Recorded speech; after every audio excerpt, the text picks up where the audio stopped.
Praise the lord అండి. పరిశుద్ధ గ్రంథము నుండి అపోస్తులుడైన పౌలు కొరింథీయులకు వ్రాసిన మొదటి పత్రిక మొదటి అధ్యాయము నుండి 8 అధ్యాయములు ఈ విధముగా వ్రాయబడి ఉన్నవి. మొదటి అధ్యాయము. దేవుని చిత్తము వలన యేసుక్రీస్తు యొక్క అపోస్తులుడుగా ఉండుటకు పిలువబడిన పౌలును, సహోదరుడైన సొస్తెనేసును, కొరింథులోనున్న దేవుని సంఘమునకు అనగా క్రీస్తు యేసునందు పరిశుద్ధపరచబడిన వారై పరిశుద్ధులుగా ఉండుటకు పిలువబడిన వారికిని మనకును ప్రభువుగా ఉన్న మన ప్రభువైన యేసుక్రీస్తు నామమున ప్రతి స్థలములో ప్రార్థించు వారికందరికిని శుభమని చెప్పి వ్రాయినది. మన తండ్రి అయిన దేవుని నుండియు ప్రభువైన యేసుక్రీస్తు నుండియు కృపా సమాధానములు మీకు కలుగునుగాక. క్రీస్తు యేసునందు మీకు అనుగ్రహింపబడిన దేవుని కృపను చూచి మీ విషయమై నా దేవునికి ఎల్లప్పుడూ కృతజ్ఞతాస్తుతులు చెల్లించుచున్నాను. క్రీస్తును గూర్చిన సాక్ష్యము మీలో స్థిరపరచబడినందున ఆయన యందు మీరు ప్రతి విషయములోనూ అనగా సమస్త ఉపదేశములోను సమస్త జ్ఞానములోనూ ఐశ్వర్యవంతులైతిరి. గనుక ఏ కృపావరమునందును లోపము లేక మీరు మన ప్రభువైన యేసుక్రీస్తు ప్రత్యక్షత కొరకు ఎదురుచూచుచున్నారు. మన ప్రభువైన యేసుక్రీస్తు దినమందు మీరు నిరపరాధులయ్యుండునట్లు అంతము వరకు ఆయన మిమ్మును స్థిరపరచును. మన ప్రభువైన యేసుక్రీస్తు అను తన కుమారుని సహవాసమునకు మిమ్మును పిలిచిన దేవుడు నమ్మతగినవాడు. సహోదరులారా, మీరందరూ ఏకభావముతో మాటలాడవలెననియు మీలో కక్షలు లేక ఏక మనసుతోనూ ఏక తాత్పర్యముతోనూ మీరు సన్నద్ధులై ఉండవలెననియు మన ప్రభువైన యేసుక్రీస్తు పేరిట మిమ్మును వేడుకొనుచున్నాను. నా సహోదరులారా, మీలో కలహములు కలవని మిమ్మును గూర్చి క్లోయే ఇంటివారి వలన నాకు తెలియవచ్చెను. మీలో ఒకడు నేను పౌలువాడను, ఒకడు నేను అపొల్లోవాడను, మరి ఒకడు నేను కేఫావాడను, ఇంకొకడు నేను క్రీస్తువాడనని చెప్పుకొనుచున్నారని నా తాత్పర్యము. క్రీస్తు విభజింపబడి ఉన్నాడా? పౌలు మీ కొరకు సిలువ వేయబడిన పౌలు నామమున మీరు బాప్తిస్మము పొందితిరా? నా నామమున మీరు బాప్తిస్మము పొందితిరని ఎవరైనను చెప్పకుండునట్లు క్రీస్తునకును గాయయుకును తప్ప మరి ఎవరికిని నేను బాప్తిస్మమియ్యలేదు. అందుకై దేవునికి కృతజ్ఞతాస్తుతులు చెల్లించుచున్నాను. స్టెఫెను ఇంటి వారికిని బాప్తిస్మమిచ్చితిని. వీరికి తప్ప మరి ఎవరికైనాను బాప్తిస్మమిచ్చితినేమో నేను ఎరుగను. బాప్తిస్మమిచ్చుటకు క్రీస్తు నన్ను పంపలేదు గాని క్రీస్తు యొక్క సిలువ వ్యర్థము కాకుండానట్లు వాక్చాతుర్యము లేకుండా సువార్త ప్రకటించుటకే ఆయన నన్ను పంపెను.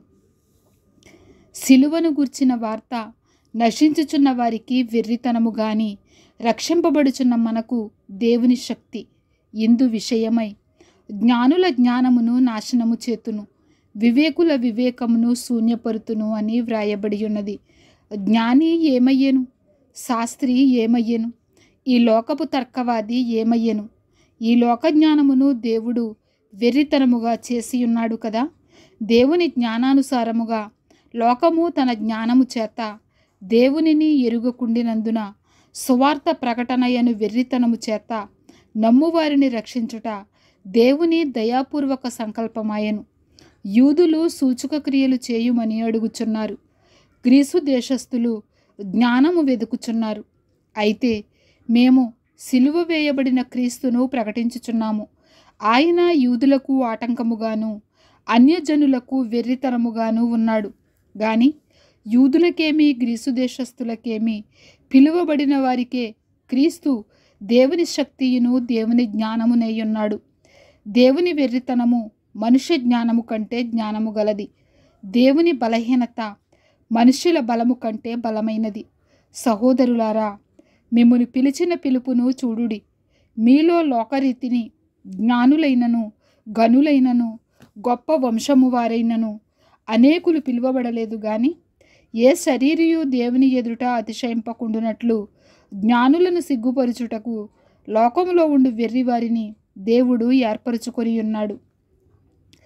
బలవంతులైన వారిని సిగ్గుపరుచుటకు లోకములో బలహీనులైన వారిని దేవుడు ఏర్పరచుకొని ఉన్నాడు. ఎన్నికైన వారిని వ్యర్థము చేయుటకు, లోకములో నీచులైన వారిని, తృణీకరింపబడిన వారిని, ఎన్నిక లేని వారిని దేవుడు ఏర్పరచుకొని ఉన్నాడు. అయితే ఆయన మూలముగా మీరు క్రీస్తు యేసునందున్నారు. అతిశయించువాడు ప్రభువునందే అతిశయింపవలెను అని వ్రాయబడినది నెరవేరునట్లు దేవుని మూలముగా ఆయన మనకు జ్ఞానమును, నీతియు, పరిశుద్ధతయు, విమోచనమును అయ్యెను. 2వ అధ్యాయము. సహోదరులారా, నేను మీ యొద్దకు వచ్చినప్పుడు వాక్చాతుర్యంతో గాని జ్ఞానాతిశయముతో గాని దేవుని మర్మమును మీకు ప్రకటించుచు వచ్చినవాడను కాను. నేను యేసుక్రీస్తును, అనగా సిలువ వేయబడిన యేసుక్రీస్తును తప్ప మరి దేనిని మీ మధ్య నెరుగకుందునని నిశ్చయించుకొంటిని. మరియు బలహీనతతోనూ భయముతోనూ ఎంతో వణుకుతోనూ మీ యొద్ద ఉంటిని. మీ విశ్వాసము మనుషుల జ్ఞానమును ఆధారము చేసుకొనక దేవుని శక్తిని ఆధారము చేసుకొని ఉండవలెనని నేను మాటలాడినను, సువార్త ప్రకటించినను, జ్ఞానయుక్తమైన తీయని మాటలను వినియోగింపక పరిశుద్ధాత్మయు దేవుని శక్తియు కనుపరుచు దృష్టాంతములనే వినియోగించితిని. పరిపూర్ణులైన వారి మధ్య జ్ఞానమును బోధించుచున్నాము. అది ఈ లోక జ్ఞానము కాదు, నిరర్ధకులైపోవుచున్న ఈ లోకాధికారుల జ్ఞానమును కాదు గాని దేవుని జ్ఞానము మర్మమైనట్టుగా బోధించుచున్నాము. ఈ జ్ఞానము మరుగయ్యుండెను. జగదుత్పత్తికి ముందుగానే దీనిని దేవుడు మన మహిమ నిమిత్తము నియమించెను. అది లోకాధికారులలో ఎవనికిని తెలియదు. అది వారికి తెలిసి ఉండిన ఎడల మహిమాస్వరూపియగు ప్రభువును సిలువ వేయకపోయియుందురు. ఇందును గూర్చి దేవుడు తన్ను ప్రేమించు వారి కొరకు ఏవి సిద్ధపరిచెనో అవి కంటికి కనబడలేదు, చెవికి వినబడలేదు, మనుష్య హృదయమునకు గోచరము కాలేదు అని వ్రాయబడి ఉన్నది. మనకైతే దేవుడు వాటిని తన ఆత్మ వలన బయలుపరిచి ఉన్నాడు. ఆ ఆత్మ అన్నిటినీ, దేవుని మర్మములను కూడా పరిశోధించుచున్నాడు. ఒక మనుషుని సంగతులు అతనిలో ఉన్న మనిషి ఆత్మకే గాని మనుషులలో మరి ఎవనికి తెలియను? అలాగే దేవుని సంగతులు దేవుని ఆత్మకే గాని మరి ఎవనికిని తెలియవు. దేవుని వలన మనకు దయచేయబడిన వాటిని తెలుసుకొనుటకై మనము లౌకికాత్మను కాక దేవుని యొద్ద నుండి వచ్చు ఆత్మను పొందియున్నాము. మనుష్య జ్ఞానము నేర్పు మాటలతో కాక ఆత్మ సంబంధమైన సంగతులను ఆత్మ సంబంధమైన సంగతులతో సరిచూచుచు ఆత్మ నేర్పు మాటలతో వీటిని గూర్చియే మేము బోధించుచున్నాము. ప్రకృతి సంబంధి అయిన మనుష్యుడు దేవుని ఆత్మ విషయములను అంగీకరింపడు. అవి అతనికి వెర్రితనముగా ఉన్నవి. అవి ఆత్మానుభవము చేతనే వివేచింపదగును గనుక అతడు వాటిని గ్రహింపజాలడు. ఆత్మ సంబంధి అయిన వాడు అన్నిటినీ వివేచించును గాని అతడెవని చేతనైనను వివేచింపబడడు. ప్రభువు మనసును ఎరిగి ఆయనకు బోధింపగలవాడెవడు? మనమైతే క్రీస్తు మనసు కలిగిన వారము. 3వ అధ్యాయము. సహోదరులారా, నేను మీతో మాటలాడలేకపోతిని. శరీర సంబంధులైన మనుషులే అనియు క్రీస్తునందు పసిబిడ్డలే అనియు మీతో మాటలాడవలసి వచ్చెను. అప్పటిలో మీకు బలము చాలకపోయినందున పాలతోనే మిమ్మును పెంచితిని గాని అన్నముతో మిమ్మును పెంచలేదు. మీరింకనూ శరీర సంబంధులై ఉండుట వలన ఇప్పుడును మీరు బలహీనులై ఉన్నారు కారా? మీలో అసూయయు కలహమును ఉండగా మీరు శరీర సంబంధులై మనుష్య రీతిగా నడుచుకునివారు కారా? ఒకడు నేను పౌలు వాడను, మరి ఒకడు నేను అపొల్లో వాడను అని చెప్పునప్పుడు మీరు ప్రకృతి సంబంధులైన మనుషులు కారా? అపొల్లో ఎవడు? పౌలెవడు? పరిచారకులే గదా. ఒక్కొక్కరికి ప్రభువు అనుగ్రహించిన ప్రకారము వారి ద్వారా మీరు విశ్వసించితిరి. నేను నాటితిని, అపొల్లో నీళ్లు పోసెను. వృద్ధి కలుగజేసిన వాడు దేవుడే. కాబట్టి వృద్ధి కలుగజేయు దేవునిలోనే గాని నాటువానిలోనైనను నీళ్లు పోయువానిలోనైనను ఏమీయూ లేదు. నాటువాడును నీళ్లు పోయువాడును ఒక్కటే. ప్రతివాడు తాను చేసిన కష్టము కొలది జీతము పుచ్చుకొనును. మేము దేవుని జతపనివారమై ఉన్నాము.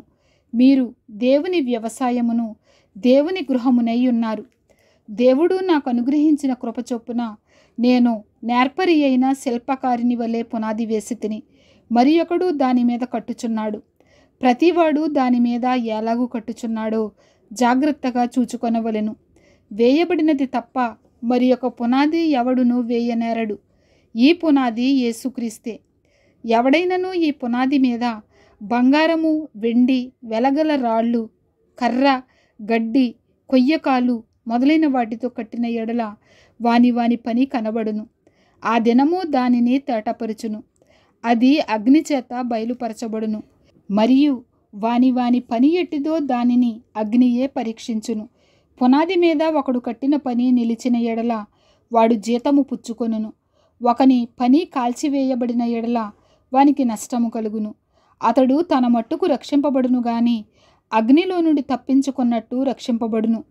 మీరు దేవుని ఆలయమై ఉన్నారనియు దేవుని ఆత్మ మీలో నివసించుచున్నాడనియు మీరెరుగరా? ఎవడైనను దేవుని ఆలయమును పాడు చేసిన ఎడల దేవుడు వానిని పాడు చేయును. దేవుని ఆలయము పరిశుద్ధమై ఉన్నది, మీరు ఆ ఆలయమై ఉన్నారు. ఎవడును తన్ను తాను మోసపరుచుకొనకూడదు. మీలో ఎవడైనను ఈ లోకమందు తాను జ్ఞానినని అనుకొనిన ఎడల జ్ఞాని అగువాడు వెర్రివాడు కావలెను. ఈ లోకజ్ఞానము దేవుని దృష్టికి వెర్రితనమే. జ్ఞానులను వారి కుయుక్తిలో ఆయన పట్టుకొనును. మరియు జ్ఞానుల యోచనలు వ్యర్థములని ప్రభువునకు తెలియను అని వ్రాయబడి ఉన్నది. కాబట్టి ఎవడును మనుషుల యందు అతిశయింపకూడదు. సమస్తమును మీవి. పౌలైనను, అపొల్లోయైనను, కేఫా అయినను, లోకమైనను, జీవమైనను, మరణమైనను, ప్రస్తుతమందున్నవి అయినను, రాబోవునవి అయినను సమస్తమును మీవే. మీరు క్రీస్తువారు, క్రీస్తు దేవునివాడు. 4వ అధ్యాయము. ఏలాగున క్రీస్తు సేవకులమనియు దేవుని మర్మముల విషయములో గృహ నిర్వాహకులమనియు ప్రతి మనుషుడు మమ్మను భావింపవలెను. మరియు గృహ నిర్వాహకులలో ప్రతివాడును నమ్మకమైన వాడై ఉండుట ఆవశ్యము. మీ చేతనైనను ఏ మనిషిని చేతనైనను నేను విమర్శింపబడుట నాకు మిక్కిలి అల్పమైన సంగతి. నన్ను నేనే విమర్శించుకొనను. నా యందు నాకు ఏ దోషమును కానరాదు. అయినను ఇందువలన నీతిమంతుడనుగా ఎంచబడను. నన్ను విమర్శించువాడు ప్రభువే. కాబట్టి సమయము రాకమునుపు, అనగా ప్రభువు వచ్చు వరకు దేనిని గూర్చియు తీర్పు తీర్చకుడి. ఆయన అంధకారమందలి రహస్యములను వెలుగులోనికి తెచ్చి హృదయములలోని ఆలోచనలను బయలుపరిచినప్పుడు ప్రతి వానికిని తగిన మెప్పు దేవుని వలన కలుగును. సహోదరులారా, మీరు మమ్మను చూచి లేఖనముల యందు వ్రాసియున్న సంగతులను అతిక్రమింపకూడదని నేర్చుకొని మీరొకని పక్షమున మరి ఒకని మీద ఉప్పొంగకుండునట్లు ఈ మాటలు మీ నిమిత్తమై నా మీదను అపుల్లో మీదను పెట్టుకొని సాదృశ్య రూపముగా చెప్పియున్నాను. ఎందుకనగా నీకు ఆధిక్యము కలుగజేయువాడెవడు? నీకు కలిగిన వాటిలో పరుని వలన నీవు పొందనిది ఏది? పొందియుండియు పొందనట్టు నీవు అతిశయింపనేలా? ఇదివరకే మీరేమియు కొదువలేక తృప్తులైతిరి. ఇదివరకే ఐశ్వర్యవంతులైతిరి. మమ్మను విడిచిపెట్టి మీరు రాజులైతిరి. అవును, మేమును మీతో కూడా రాజులమగునట్లు మీరు రాజులగుట నాకు సంతోషమే గదా. మరణదండన విధింపబడిన వారమైనట్టు దేవుడు అపోస్తులులమైన మమ్మును అందరికంటే కడపట ఉంచి ఉన్నాడని నాకు తోచుచున్నది. మేము లోకమునకును దేవదూతలకును మనుషులకును వేడుకగా ఉన్నాము. మేము క్రీస్తు నిమిత్తము వెర్రివారము. మీరు క్రీస్తునందు బుద్ధిమంతులు. మేము బలహీనులము. మీరు బలవంతులు. మీరు గనులు. మేము ఘనహీనులము. ఈ గడియ వరకు ఆకలి దప్పులు గలవారము, దిగంబరులము, పిడిగొద్దులు తినుచున్నాము, నిలువరమైన నివాసము లేక ఉన్నాము. స్వహస్తములతో పనిచేసి కష్టపడుచున్నాము. నిందింపబడియు దీవించుచున్నాము. హింసింపబడియు ఓర్చుకొనుచున్నాము. దూషింపబడియు బతిమాలుకొనుచున్నాము. లోకమునకు మురికిగాను అందరికీ పెంటగాను ఎప్పటి వరకు ఎంచబడి ఉన్నాము. మిమ్మును సిగ్గుపరచవలనని కాదు గాని నా ప్రియమైన పిల్లలని మీకు బుద్ధి చెప్పుటకు ఈ మాటలు వ్రాయిచున్నాను. క్రీస్తునందు మీకు ఉపదేశకులు 10,000 మంది ఉన్నను తండ్రులు అనేకులు లేరు. క్రీస్తు యేసునందు సువార్త ద్వారా నేను మిమ్మును కంటిని గనుక మీరు నన్ను పోలి నడుచుకునివారై ఉండవలెనని మిమ్మును బతిమాలుకొనుచున్నాను. ఇందు నిమిత్తము ప్రభువునందు నాకు ప్రియుడును నమ్మకమైన నా కుమారుడు నగు తిమోతిని మీ యొద్దకు పంపియున్నాను. అతడు క్రీస్తునందు నేను నడుచుకుని విధమును అనగా ప్రతి స్థలములోనూ ప్రతి సంఘములోనూ నేను బోధించు విధమును మీకు జ్ఞాపకము చేయును. నేను మీ యొద్దకు రానని అనుకొని కొందరు ఉప్పొంగుచున్నారు. ప్రభువు చిత్తమైతే త్వరలోనే మీ యొద్దకు వచ్చి ఉప్పొంగుచున్న వారి మాటలను కాదు, వారి శక్తినే తెలుసుకొందును. దేవుని రాజ్యము మాటలతో కాదు, శక్తితోనే ఉన్నది. మీరేది కోరుచున్నారు? బెత్తముతో నేను మీ యొద్దకు రావలెనా? ప్రేమతోనూ సాత్వికమైన మనసుతోనూ రావలెనా? 5వ అధ్యాయము. మీలో జారత్వమున్నదని వదంతి కలదు. మీలో ఒకడు తన తండ్రి భార్యను ఉంచుకొన్నాడట. అట్టి జారత్వము అన్యజనులలోనైనను జరుగదు. ఇట్లుండియు మీరు పొంగుచున్నారే గాని మీరెంత మాత్రము దుఃఖపడి ఇలాంటి కార్యము చేసిన వానిని మీలో నుండి వెలివేసిన వారు కారు. నేను దేహ విషయమై దూరముగా ఉన్నను, ఆత్మ విషయమై సమీపముగా ఉండి మీతో కూడా ఉండినట్టుగానే ఇట్టి కార్యము ఎలాగూ చేసిన వానిని గూర్చి ఇదివరకే తీర్పు తీర్చియున్నాను. ఏమనగా ప్రభువైన యేసు దినమందు వాని ఆత్మ రక్షింపబడినట్లు శరీరేచ్ఛలు నశించుటకై మన ప్రభువైన యేసుక్రీస్తు నామమున మీరును నా ఆత్మయు మన ప్రభువైన యేసుక్రీస్తు బలముతో కూడి వచ్చినప్పుడు అట్టి వానిని సాతానునకు అప్పగింపవలెను. మీరు అతిశయపడుట మంచిది కాదు. పులిసిన పిండి కొంచెమైనను మొద్దంతయు పులియజేయునని మీరెరుగరా? మీరు పులిపిండి లేనివారు గనుక క్రొత్త ముద్ద అవుటకై ఆ పాతదైన పులిపిండిని తీసి పారవేయుడి. ఇంతేకాక క్రీస్తు అను మన పస్కా పశువు వధింపబడెను గనుక పాతదైన పులిపిండితోనైనను దుర్మార్గతయు దుష్టత్వము అను పులిపిండితోనైనను కాకుండా నిష్కాపట్యమును సత్యము అను పులియని రొట్టెతో పండుగ ఆచరింతము. జారులతో సాంగత్యము చేయవద్దని నా పత్రికలో మీకు వ్రాసియుంటిని. అయితే ఈ లోకపు జారులతోనైనను లోబులతోనైనను దోచుకుని వారితోనైనను విగ్రహారాధకులతోనైనను ఏమాత్రమును సాంగత్యము చేయవద్దని కాదు. అలాగైతే మీరు లోకములో నుండి వెళ్ళిపోవలసి వచ్చును కదా.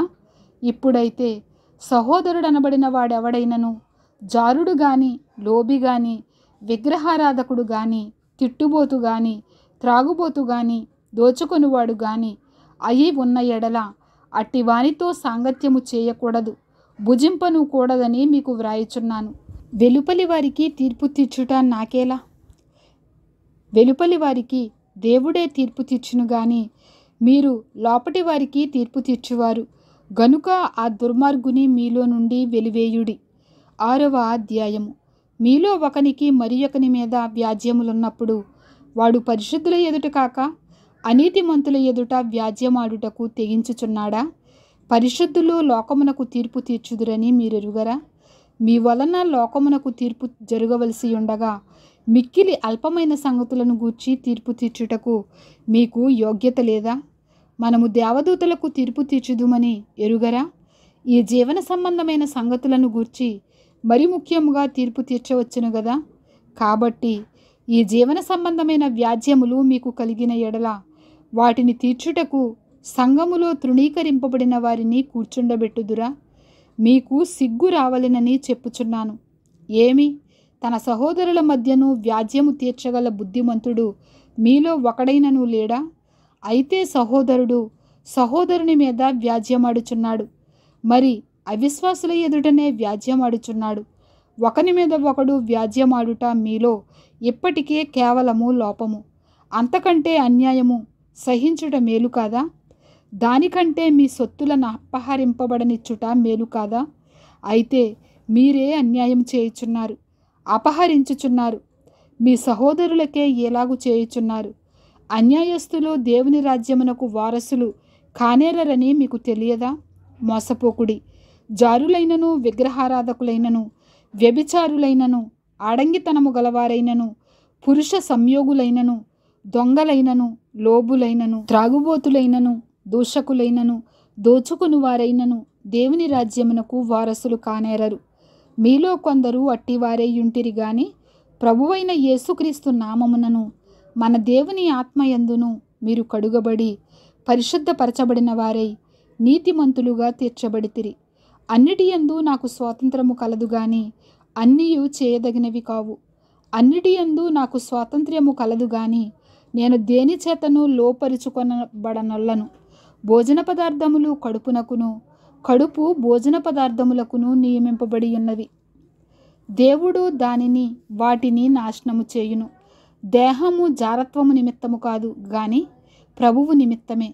ప్రభువు దేహము నిమిత్తమే. దేవుడు ప్రభువును లేపెను, మనలను కూడా తన శక్తి వలన లేపును. మీ దేహములు క్రీస్తునకు అవయవములై ఉన్నవని మీరెరుగరా? నేను క్రీస్తు యొక్క అవయవములను తీసుకుని వేశ్య యొక్క అవయవములుగా చేయుదునా? అదెంత మాత్రమును తగదు. వేశ్యతో కలుసుకొనివాడు దానితో ఏకదేహమై ఉన్నాడని మీరెరుగరా? వారిద్దరూ ఏక శరీరమై ఉందురు అని మోషే చెప్పుచున్నాడు గదా. అటువలే ప్రభువుతో కలుసుకొనివాడు ఆయనతో ఏకాత్మయ్య ఉన్నాడు. జారత్వమునకు దూరముగా పారిపోవుడి.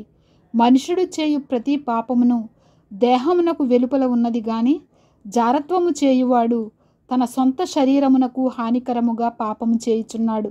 మీ దేహము దేవుని వలన మీకు అనుగ్రహింపబడి మీలో ఉన్న పరిశుద్ధాత్మకు ఆలయమై ఉన్నదని మీరెరుగరా? మీరు మీ సొత్తు కారు, విలువ పెట్టి కొనబడినవారు గనుక మీ దేహముతో దేవుని మహిమపరచుడి. 7వ అధ్యాయము. మీరు వ్రాసిన వాటి విషయము. స్త్రీని ముట్టకుండుట పురుషునికి మేలు. అయినను జారత్వములు జరుగుచున్నందున ప్రతి వానికి సొంత భార్య ఉండవలెను, ప్రతి స్త్రీకి సొంత భర్త ఉండవలెను. భర్త భార్యకును, అలాగుననే భార్య భర్తకును వారి వారి ధర్మములు నడుపవలెను. భర్తకే గాని భార్యకు తన దేహముపైని అధికారము లేదు. అలాగున భార్యకే గాని భర్తకు తన దేహముపైని అధికారము లేదు. ప్రార్థన చేయుటకు మీకు సావకాశము కలుగునట్లు కొంతకాలము వరకు ఉభయుల సమ్మతి చొప్పుననే తప్ప ఒకరినొకరు ఎడబాయకుడి. మీరు మనసు నిలుపలేకపోయినప్పుడు సాతాను మిమ్మును శోధింపకుండునట్లు తిరిగి కలుసుకొనుడి. ఇది నా హితోపదేశమే గాని ఆజ్ఞ కాదు. మనుషులందరూ నావలే ఉండగోరుచున్నాను. అయినను ఒకడొక విధమునను మరి ఒక విధమునను ప్రతి మనుషుడు తనకున్న కృపావరమును దేవుని వలన పొందియున్నాడు. నావలే ఉండుట వారికి మేలని పెండ్లి కాని వారితోనూ విధవరాండ్రతోనూ చెప్పుచున్నాను. అయితే మనస్సు నిలుపలేని ఎడల పెండ్లి చేసుకొనవచ్చును. కామతప్తులగుట కంటే పెండ్లి చేసుకొనుట మేలు. మరియు పెండ్లి అయిన వారికి నేను కాదు, ప్రభువే ఆజ్ఞాపించినదేమనగా, భార్య భర్తను ఎడబాయకూడదు. ఎడబాసిన ఎడల పెండ్లి చేసుకొనకుండవలెను, లేదా తన భర్తతో సమాధానపడవలెను. మరియు భర్త తన భార్యను పరిత్యజింపకూడదు. ప్రభువు కాదు, నేనే తక్కిన వారితో చెప్పున్నదేమనగా, ఏ సహోదరునికైనను అవిశ్వాసురాలైన భార్యయుండి ఆమె అతనితో కాపురము చేయనిష్టపడిన ఎడల అతడు ఆమెను పరిత్యజింపకూడదు. మరియు ఏ స్త్రీకైనను అవిశ్వాసి అయిన భర్తయుండి ఆమెతో కాపురము చేయనిష్టపడిన ఎడల ఆమె అతని పరిత్యజింపకూడదు. అవిశ్వాసి అయిన భర్త భార్యను బట్టి పరిశుద్ధపరచబడును. అవిశ్వాసురాలైన భార్య విశ్వాసి అయిన భర్తను బట్టి పరిశుద్ధపరచబడును. లేని ఎడల మీ పిల్లలు అపవిత్రులయ్యుందురు, ఇప్పుడైతే వారు పవిత్రులు. అయితే అవిశ్వాసి అయిన వాడు ఎడబాసినా ఎడబాయవచ్చును. అట్టి సందర్భములలో సహోదరునికైనను సహోదరికైనను నిర్బంధము లేదు. సమాధానముగా ఉండుటకు దేవుడు మనలను పిలిచియున్నాడు. ఓ స్త్రీ, నీ భర్తను రక్షించదవో లేదో నీకేమి తెలియను? ఓ పురుషుడా, నీ భార్యను రక్షించదవో లేదో నీకేమి తెలియను? అయితే ప్రభువు ప్రతివానికి ఏ స్థితి నియమించెనో, దేవుడు ప్రతివానిని ఏ స్థితి యందు పిలిచెనో ఆ స్థితి యందే నడుచుకొనవలెను. ఈ ప్రకారమే సంఘములన్నిటిలో నియమించుచున్నాను. సున్నతి పొందిన వాడెవడైనను పిలువబడినా అతడు సున్నతి పోగొట్టుకొనవలదు. సున్నతి పొందని వాడెవడైనను పిలువబడినా సున్నతి పొందవలదు. దేవుని ఆజ్ఞలను అనుసరించుటయే ముఖ్యము గాని సున్నతి పొందుటయందు ఏమీయూ లేదు, సున్నతి పొందకపోవుటయందు ఏమీయూ లేదు. ప్రతివాడు ఏ స్థితిలో పిలువబడినో ఆ స్థితిలోనే ఉండవలెను. దాసుడవై ఉండగా పిలువబడితివా, చింతపడవద్దు గాని స్వతంత్రుడగుటకు శక్తి కలిగిన ఎడల స్వతంత్రుడవగుట మరీ మంచిది. ప్రభువునందు పిలువబడిన దాసుడు ప్రభువు వలన స్వాతంత్ర్యము పొందినవాడు. ఆ ప్రకారమే స్వతంత్రుడయుండి పిలువబడినవాడు క్రీస్తు దాసుడు. మీరు విలువ పెట్టి కొనబడినవారు గనుక మనుషులకు దాసులు కాకుడి. సహోదరులారా, ప్రతి మనుష్యుడును ఏ స్థితిలో పిలువబడునో ఆ స్థితిలోనే దేవునితో సహవాసము కలిగి ఉండవలెను. కన్యకల విషయమై ప్రభువు యొక్క ఆజ్ఞ నేను పొందలేదు గాని నమ్మకమైన వాడనై యుండుటకు ప్రభువు వలన కనికరము పొందినవాడనై నా తాత్పర్యము చెప్పుచున్నాను.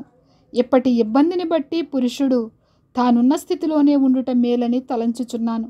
భార్యకు బద్ధుడివై ఉంటివా, విడుదల కోరవద్దు. భార్య లేక విడిగా ఉంటివా, వివాహము కోరవద్దు. అయినను నీవు పెండ్లి చేసుకొనినను పాపము లేదు, కన్యక పెండ్లి చేసుకొనినను ఆమెకు పాపము లేదు. అయితే అట్టివారికి శరీర సంబంధమైన శ్రమలు కలుగును, అవి మీకు కలుగకుండవలెనని కోరుచున్నాను. సహోదరులారా, నేను చెప్పునదేమనగా, కాలము సంకుచితమై ఉన్నది గనుక ఇక మీదట భార్యలు కలిగిన వారు భార్యలు లేనట్టును, ఏడ్చువారు ఏడవనట్టును, సంతోషపడువారు సంతోషపడనట్టును, కొనువారు తాము కొనినది తమది కానట్టును, ఈ లోకము అనుభవించువారు అమితముగా అనుభవింపనట్టును ఉండవలెను. ఏలయనగా ఈ లోకపు నటన గతించుచున్నది. మీరు చింతలేని వారై ఉండవలెనని కోరుచున్నాను. పెండ్లి కానివాడు ప్రభువును ఎలాగూ సంతోషపెట్టగలనని ప్రభువు విషయమైన కార్యములను గూర్చి చింతించుచున్నాడు. పెండ్లి అయినవాడు భార్యను ఎలాగూ సంతోషపెట్టగలనని లోక విషయమైన వాటిని గూర్చి చింతించుచున్నాడు. అటువలనే పెండ్లి కాని స్త్రీయు కన్యకయు తాము శరీరమందును ఆత్మయందును పవిత్రురాండ్రై ఉండుటకు ప్రభువు విషయమైన కార్యములను గూర్చి చింతించుచుందురు గాని పెండ్లి అయినది భర్తను ఎలాగూ సంతోషపెట్టగలనని లోక విషయమైన వాటిని గూర్చి చింతించుచున్నది. మీకు ఉరియొడ్డవలెనని కాదు గాని మీరు యోగ్య ప్రవర్తనులై తొందరేమియూ లేక ప్రభువు సన్నిధానవర్తనులై ఉండవలెనని ఇది మీ ప్రయోజనము నిమిత్తమే చెప్పుచున్నాను. అయితే ఒకని కుమార్తెకు ఈడు మించిపోయిన ఎడలను, ఆమెకు వివాహము చేయవలసి వచ్చిన ఎడలను, ఆమెకు వివాహము చేయకపోవుట యోగ్యమైనది కాదని ఒకడు తలంచిన ఎడలను, అతడు తన ఇష్టము చొప్పున పెండ్లి చేయవచ్చును, అందులో పాపము లేదు. ఆమె పెండ్లి చేసుకొనవచ్చును. ఎవడైనను తన కుమార్తెకు పెండ్లి చేయనవసరము లేకయుండి అతడు స్థిరచిత్తుడును, తన ఇష్టప్రకారము జరుప శక్తిగలవాడునై ఆమెను వివాహము లేకుండా ఉంచవలెనని తన మనసులో నిశ్చయించుకొనిన ఎడల బాగుగా ప్రవర్తించుచున్నాడు. కాబట్టి తన కుమార్తెకు పెండ్లి చేయువాడు బాగుగా ప్రవర్తించుచున్నాడు, పెండ్లి చేయనివాడు మరి బాగుగా ప్రవర్తించుచున్నాడు.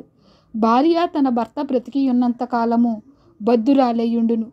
భర్త మృతి పొందిన ఎడల ఆమెకిష్టమైన వానిని పెండ్లి చేసుకొనుటకు స్వతంత్రురాలయ్యుండును గాని ప్రభువునందు మాత్రమే పెండ్లి చేసుకొనవలెను. అయితే ఆమె విధవరాలుగా ఉండినట్టయినా మరీ ధన్యురాలని నా అభిప్రాయము. దేవుని ఆత్మ నాకును కలిగి ఉన్నదని తలంచుకొనుచున్నాను. 8వ అధ్యాయము. విగ్రహములకు బలిగా అర్పించిన వాటి విషయము. మనమందరము జ్ఞానము గలవారమని ఎరుగుదుము. జ్ఞానము ఉప్పొంగ చేయును గాని ప్రేమ క్షేమాభివృద్ధి కలుగజేయును. ఒకడు తనకేమైనను తెలియననుకొని ఉంటే తాను తెలుసుకొనవలసినట్టు ఇంకనూ ఏమీయూ తెలుసుకొనినవాడు కాడు. ఒకడు దేవుని ప్రేమించిన ఎడల అతడు దేవునికి ఎరుకైనవాడే.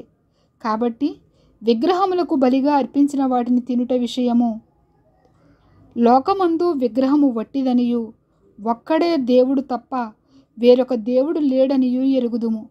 దేవతలనబడిన వారును ప్రభువులనబడిన వారును అనేకులున్నారు.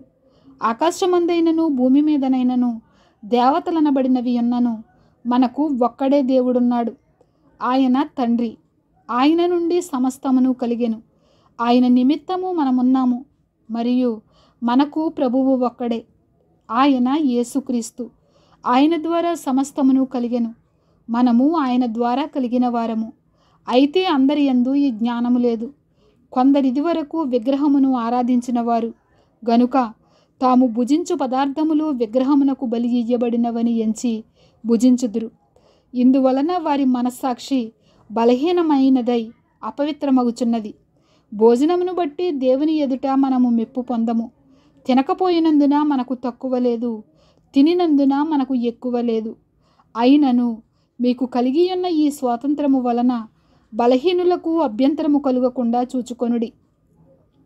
ఏలయనగా జ్ఞానము గల నీవు విగ్రహముల యందు భోజన పంక్తిని కూర్చుండగా ఒకడు చూచిన ఎడల, బలహీనమైన మనస్సాక్షి గల అతడు విగ్రహములకు బలియబడిన పదార్థములను తినుటకు ధైర్యము తెచ్చుకొనును కదా.